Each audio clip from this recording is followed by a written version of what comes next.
दोस्तों, पूजा अपने माँ-बाप की गरीबी को देख नहीं पाती है और मजबूर हो जाती है उनकी गरीबी में हाथ बटाने के लिए।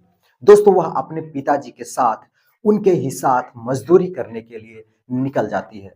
दोस्तों, उसके पिता एक मज़दूर का काम किया करते थे और एक बिल्डिंग में मज़दूरी चल रही होती है। वहाँ पे दोनों बाप और बेटी एक साथ काम कर रहे होते हैं। तभी उसका तलाकशुदा पति जिससे 5 साल पहले पूजा ने तलाक ले लिया था और उस लड़के को वो वहाँ देख लेती है और लड़का भी पूजा को देख लेता है। दोस्तों, दोनों एक-दूसरे को देखते रह जाते हैं और एक-दूसरे से बात करने की इच्छा भी हो जाती है। दोस्तों, जब वो लड़का अपने बारे में सारी बात बताता है कि कैसे आज उसकी जो दूसरी पत्नी थी, उसने भी उसको धोखा दे दिया और वह बिल्कुल टूट-सा चुका है और जब वह पूजा की हालत को सुनता है, तो वह भी रोने लगता है। नमस्कार दोस्तों, मेरा नाम है शिव भगवान, स्वागत करता हूँ एक और नई कहानी में। दोस्तों, आज की कहानी आपको अंदर से सोचने के लिए मजबूर कर देगी कि कैसे एक रिश्ता पैसों के लिए और कुछ लालच की वजह से टूट जाता है। दोस्तों, पूजा अपने माँ-बाप की इकलौती संतान होती है। उसके माँ-बाप बहुत ही गरीब होते हैं। दोस्तों, पूजा बहुत ही सुंदर और बड़ी ही सीधी लड़की होती है। वो हर काम को अच्छे से करती है और अपने सारे परिवार को सँभाल करके चलती है। दोस्तों, उसके माँ-बाप बहुत ही गरीब होते हैं और बड़े ही मजबूर होते हैं क्योंकि उसके पिता एक मज़दूरी का काम करते थे। दोस्तों, जहाँ पे भी उनको मज़दूरी का काम मिलता, वो उस मज़दूरी को करते और जो भी वहाँ से पैसा पाते, उन सारे पैसों को ला कर के अपने घर का खर्चा चला रहे थे। दोस्तों, धीरे-धीरे पूजा बड़ी होती है और उसकी शादी की भी तैयारियाँ चलने लगती है। दोस्तों, पूजा का जो बाप था वो कई जगह रिश्ता देखने जाता है, लेकिन हर जगह सिर्फ़ एक ही बात से रिश्ता कट जाता कि कुछ दहेज में गाड़ी और पैसे, बहुत सारा सामान लोग माँगने लगते। दोस्तों, उनके पास इतना पैसा नहीं था क्योंकि वो लोग बेहद ही गरीब थे, तो इसलिए वो शादी से मना हो जाते। दोस्तों, धीरे-धीरे समय बीतता है और एक दोस्त उनको एक रिश्ता देता है और कहता है कि लड़का इंजीनियर है और बिल्डिंग में सरकारी इंजीनियर है और वो रिश्ता के लिए तैयार है, आपकी बेटी उसको पसंद आ गई है। दोस्तों, उसके माँ-बाप की खुशी का ठिकाना नहीं रहता और वो दौड़ करके उसके पास जाते हैं और कहते हैं कि मुझे लड़का देखना है। दोस्तों, वो लड़का दिखाता है और लड़का पसंद आ जाता है और लड़के को लड़की भी पसंद आ जाती है। दोस्तों, दोनों परिवारों को जब लड़की और लड़का पसंद आ जाता है, तो वो दोनों एक-दूसरे के साथ शादी के लिए भी तैयार हो जाते हैं। दोस्तों, धीरे-धीरे समय बीतता है और शादी की जो डेट होती है, वो फिक्स हो जाती है। दोस्तों, शादी की डेट फिक्स हो जाती है और वो धूम-धाम से लड़के वाले लड़की के यहाँ बारात लेकर आते हैं। दोस्तों, बड़ी ही धूम-धाम से बारात आती है और पूरा कार्यक्रम होता है। रात भर बारात वहाँ पे रुकती है और सुबह पूजा को विदाई के साथ अपने ससुराल जाना होता है। दोस्तों, पूजा जब अपने ससुराल जाती है, तो वहाँ पे बहुत ही अच्छे से सारे लोग उसके साथ पेश आते और बड़े ही खुशी का माहौल था। क्योंकि उस घर में पैसे की कोई कमी नहीं थी, उनको एक अच्छी बहू चाहिए थी, जो कि पूजा बहुत ही अच्छे से उनका ख़्याल रखती और उनके विचारों पर खरा उतरती। दोस्तों, वो लोग इसी बात से खुश थे कि उनको एक अच्छी बहू मिल गई है, बस यही उनको चाहिए था क्योंकि पहले से ही वो जो लड़का होता है, वो काम ही कर रहा था, इंजीनियर था, जिसका नाम विवेक होता है। दोस्तों, विवेक एक इंजीनियर था और वह इतना पैसा कमाता था कि उसको पैसे की कोई दिक्कत नहीं थी। दोस्तों, धीरे-धीरे समय बीतता है और विवेक की जो छुट्टी थी वो पूरी हो जाती है और विवेक अपने ड्यूटी के लिए निकल जाता है। दोस्तों, विवेक अपनी ड्यूटी के लिए निकल जाता है और इधर पूजा घर में अकेली होती है और उसकी एक ननद और उसकी सास और ससुर रहते हैं। दोस्तों, वह सबकी ज़िम्मेदारियाँ भरपूर निभाती है और सारी ज़िम्मेदारियों को निभाते हुए वो अपने पति की भी ज़िम्मेदारियाँ निभा रही थी। दोस्तों, विवेक को वहां पे एक लड़की से प्यार हो जाता है जिसका नाम नेहा होता है। दोस्तों, वो नेहा से फोन पे बातें करने लगता और उसके साथ समय बिताने लगता है। दोस्तों, धीरे धीरे जब वह लड़की पूजा अपने पति से बात करने के लिए फोन मिलाती तो उसका नंबर बिजी आता। दोस्तों, वह बातों ही बातों में पूछ भी लेती कि आप इतना कहाँ बात करते हो जो आपका नंबर व्यस्त आता है। दोस्तों, वो बहाने मार देता कि कभी बॉस का फ़ोन आ जाता है और कभी मेरे दोस्त का फ़ोन आ जाता है, बस इसी में मैं बिज़ी रहता हूँ। फिर दोस्तों, पूजा उन बातों को टाल देती है और धीरे-धीरे 2 से 3 महीने का टाइम बीत जाता है और एक दिन उसका पति घर आया होता है। दोस्तों, उसका पति घर आया होता है और वह नहाने के लिए बाथरूम के अंदर गया था और तभी नेहा का फ़ोन उसकी मोबाइल में आ जाता है। दोस्तों, नेहा का फ़ोन जब विवेक की मोबाइल में आ जाता है तो दौड़ करके उस फोन को उठा लेती है पूजा।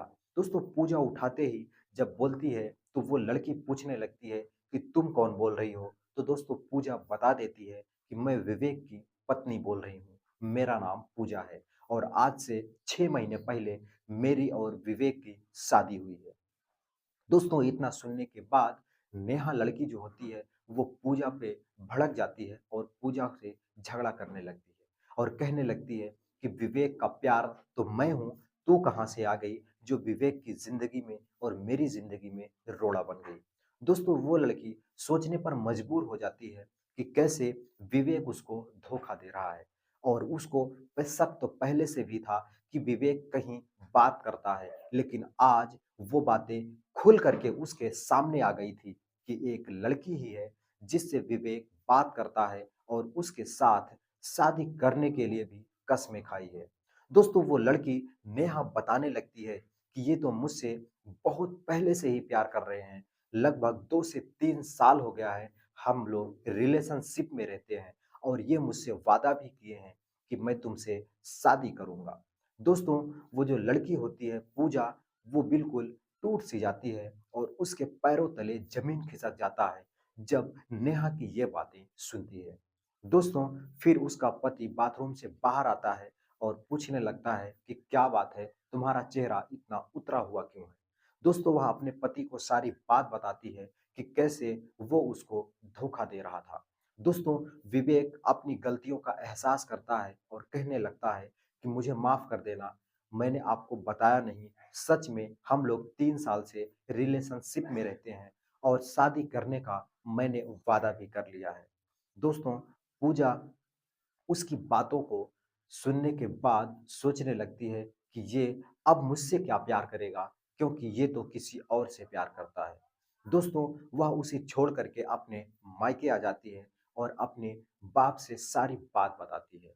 दोस्तों, उसके पिताजी जा करके कोर्ट में मुकदमा दायर कर देते हैं और अप विवेक के खिलाफ कंप्लेन कर देते हैं। दोस्तों, विवेक को कोर्ट में जाने के बाद कई सारी पेशी होने के बाद फैसला हो जाता है और उन दोनों का डिवोर्स हो जाता है और कोर्ट कहती है कि तुम्हें 5 लाख रुपए इस लड़की के पिता को देना होगा जो तुम्हें तुम्हारी शादी में खर्चा हुआ था और तुम्हें दहेज का सारा सामान वापस करना होगा। दोस्तों, विवेक मान जाता है और दहेज का सारा सामान और 5 लाख रुपए लड़की के बाप को दे देता है और पूजा से डिवोर्स हो जाता है।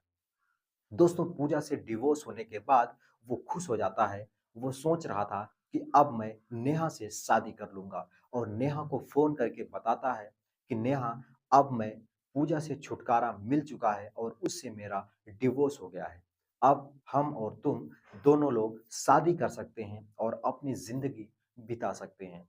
दोस्तों, इतना सुनने के बाद जो नेहा होती है, वो उसे मना कर देती है और उसे डाँट देती है और कहती है कि खबरदार, जो तुम मेरे साथ शादी करने का कोई भी वादा करते हो, मैं तुम्हारे साथ शादी नहीं करूँगी, क्योंकि तुम जब अपनी पत्नी के नहीं हो सके तो तुम मेरे क्या होगे?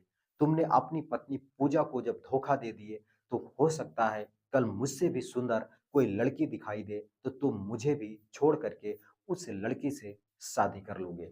दोस्तों, पूजा जब ये बात उस लड़के विवेक को बताती है तो विवेक के पैरों तले जमीन खिसक जाती है और वो सोचने पर मजबूर हो जाता है और उससे मिन्नतें करने लगता है कि नहीं, ऐसा नहीं होगा, तुम तो मेरी पहले प्यार हो और तुम्हारे साथ अगर शादी हो जाएगी तो मैं तुम्हारे साथ पूरी जिंदगी बिताने के लिए तैयार हूँ। लेकिन वो लड़की नेहा नहीं मानती और वो भी एक बदचलन लड़की थी, वो भी किसी और से प्यार करती थी और विवेक के साथ तो उसके पैसे को लूटने के लिए ही प्यार कर रही थी और सोच रही थी कि जब तक इसके प्यार में रहूंगी मुझे पैसों की कोई कमी नहीं होगी क्योंकि ये लाखों रुपए महीना कमाता है। दोस्तों विवेक को जब नेहा की सारी सच्चाई पता चलती है तो वो सोचने पर मजबूर हो जाता है कि कैसे उसने अपनी पत्नी पूजा को धोखा दे दिया और उसके साथ डिवोर्स कर लिया। दोस्तों वो सोचने लगता है और बार-बार इसी ख्याल में रहने लगता है कि मैं काश पूजा के घर जाऊं और उसे मनाऊं और फिर से उसके साथ रहने लगूं। लेकिन उसकी हिम्मत नहीं हो रही थी कि वो पूजा के घर जाए और उसके माँ-बाप से दोबारा साथ रहने की बात कर ले। दोस्तों पूजा भी अपने माँ-बाप की घर आकर के बोझ बन जाती है और उनके ही सर पर रहने लगती है। दोस्तों उसके पिता मज़दूरी तो किया ही करते थे, लेकिन पूजा को जब घर आ जाती है, तो उनके खर्चे बढ़ जाते हैं। दोस्तों वो इतना ज़्यादा पैसा भी नहीं कमाते थे कि पूजा की ज़िम्मेदारियों को निभा सकें। दोस्तों पूजा अपने पिता को परेशान देख उससे रहा नहीं जाता और वो भी अपने पिता के साथ मज़दूरी का काम करने लगती है। दोस्तों मज़दूरी का काम करते हुए वो अपना और अपने पिता की सारी ज़िम्मेदारियों को निभाने लगती है। दोस्तों फिर धीरे-धीरे उसके बूढ़े पिता बीमार पड़ जाते हैं और मज़दूरी करने भी नहीं जा पाते हैं। दोस्तों पूजा जब इस चीज़ को देखती है तो वो अपने काम को कंटिन्यू करती है और वहाँ से जो भी उसको पैसा मिलता वो अपने बाप का इलाज करवाने लगती है। दोस्तों जो भी पैसा वो पाती वो अपने पिता का इलाज करवाती और खर्च का खर्चा चलाती। दोस्तों धीरे-धीरे समय बीतता चला जाता है और एक दिन विवेक अपनी पत्नी के घर आने की ठान लेता है और सोचता है कि मैं पूजा के घर जाऊंगा और वहां पे जाने के बाद उनसे माफी मांगूंगा और अपनी गलती का एहसास करूंगा। हो सकता है कि पूजा के साथ मैं दोबारा से जिंदगी बिता सकूं। दोस्तों विवेक इन्हीं सारी बातों को सोच करके अपनी गाड़ी से आता है और पूजा के घर के सामने रुक जाता है। दोस्तों पूजा के घर के सामने रुक जाता है लेकिन उसकी हिम्मत नहीं हो रही थी कि वो गाड़ी से नीचे उतरे और पूजा के घर वालों से जा करके इस बारे में बात कर सके। दोस्तों वह सोच ही रहा था कि तभी पूजा का बूढ़ा पिता आवाज देता है कि बेटा क्या बात है, तुम वहां खड़े क्यों हो, पास आओ, जो भी बातें करना हो कर लो। दोस्तों वो समझ जाता है कि उसका बाप उसे पहचान नहीं पाया है कि मैं कोई और नहीं बल्कि उन्हीं का दामाद हूँ। दोस्तों वह तुरंत अपनी गाड़ी को स्टार्ट करता है और वहां से चला आता है। दोस्तों आता है और गांव में एक दुकान होती है, वहीं पर रुक करके चाय पीने लगता है। दोस्तों वो वहीं पर चाय पीने लगता है और सोच ही रहा होता है कि मैं कैसे जाऊं और कैसे बात करूं कि मुझे पूजा के साथ दोबारा से रहना है क्योंकि मैंने ही तो पूजा को डिवोर्स दिया था और मैंने ही उसे घर से जाने के लिए मजबूर कर दिया था।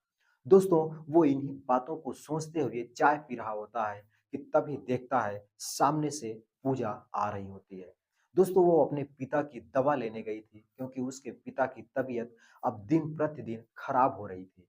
दोस्तों वो अपने पिता की दवा लेकर के आ रही थी क्योंकि वो मजदूरी का काम करती थी तो मजदूरी करने वालों को टाइम से ही छुट्टी मिलता है। दोस्तों वो मजदूरी से छुट्टी मिलती है उसको और वो मेडिकल से दवा लेकर के घर जा रही होती है कि रास्ते में विवेक उसे देख लेता है। दोस्तों विवेक उसे देख लेता है और देखने के बाद उसके आंखों से आंसू गिरने लगते हैं क्योंकि वो पूजा जो बेहद ही खूबसूरत और बड़ी ही अच्छी और बड़ी ही सीधी लड़की होती है, आज उसकी शरीर टूट करके काँटा हो गई थी और वो बिल्कुल कमज़ोर हो गई थी।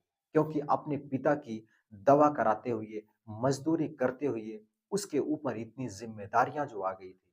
दोस्तों वह उसे देखने के बाद वह उसे बातें करने की हिम्मत नहीं कर पाता और देखता ही रह जाता है। दोस्तों पूजा उसी रास्ते से अपने घर आती है और अपने पिता को दवा पिलाने लगती है और समझाने लगती है कि कोई बात नहीं पिताजी, बहुत ही जल्द डॉक्टर ने बोला है कि तुम भले चंगे हो जाओगे और तुम्हारे इलाज की पूरी ज़िम्मेदारियाँ उन्होंने ले ली है।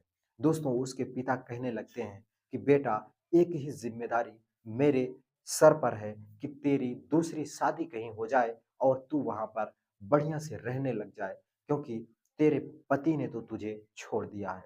दोस्तों पूजा और उसके पिता दोनों रोने लगते हैं और पूजा कहती है कि पिताजी इसकी चिंता तुम छोड़ दो, मुझे अब शादी ही नहीं करना है और मुझे किसी के साथ नहीं रहना है।